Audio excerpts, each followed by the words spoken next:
مسجد الحرام سے مسجد نبوی کا فاصلہ 421 کلومیٹر پر محیط ہے۔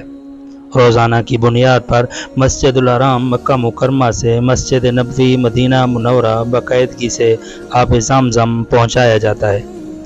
150 ٹن آب زمزم کئی بڑے بڑے ٹینکروں کے ذریعے مدینہ منورہ پہنچایا جاتا ہے۔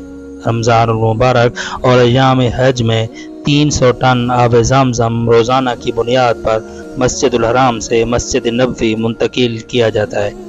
زمزم منتقلی کے دوران مکمل احتیاط برتی جاتی ہے۔ زمزم ٹینکروں میں بھرنے اور خالی کرنے والی جگہوں کو بہترین انتظامات کیے جاتے ہیں۔ زمزم پہنچنے کے بعد اسے لیبارٹری میں ٹیسٹ کیا جاتا ہے۔ جدید آلات کا استعمال کرتے ہوئے روزانہ پانی کے 80 سے زائد نمونے جمع کر کے جانچ کی جاتی ہے تاکہ مسجد نبوی میں نمازیوں اور حجاج کرام کو زمزم کے صاف پانی تک رسائی حاصل ہو۔